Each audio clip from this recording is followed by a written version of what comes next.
Buonasera a tutti e benvenuti al nostro canale di notizie di Napoli. Oggi vi portiamo un'importante novità riguardante il mercato del nostro amato Napoli.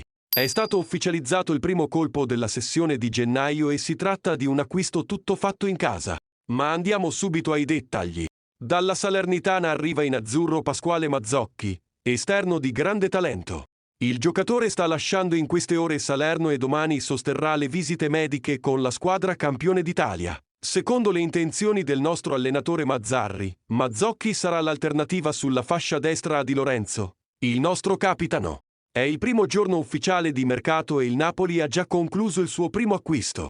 Dalla Salernitana è tutto fatto per l'arrivo di Pasquale Mazzocchi. L'esterno approda alla corte di Mazzarri per una cifra vicina ai 3 milioni di euro e sarà già domani a Napoli per le visite mediche di rito. Sarà l'alternativa al capitano Di Lorenzo sulla destra, ma può disimpegnarsi anche sulla fascia sinistra. È importante sottolineare che Mazzocchi ha collezionato 19 presenze complessive in questa stagione e vanta anche una presenza in nazionale, dimostrando il suo valore sul campo. La trattativa per portare Mazzocchi al Napoli si è conclusa con successo, come riportato da Sport Italia. Il club partenopeo ha trovato l'accordo con la Salernitana e già domani potrebbe essere il giorno delle visite mediche di rito per l'esterno.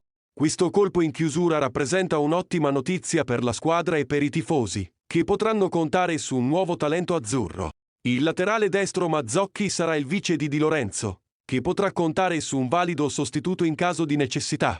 Nel frattempo, Zanoli, che fino ad ora ha svolto questo ruolo, vestirà la maglia del Genoa fino alla fine della stagione. È importante sottolineare che l'operazione per portare Mazzocchi al Napoli è stata valutata intorno ai 3 milioni di euro, con l'aggiunta di bonus.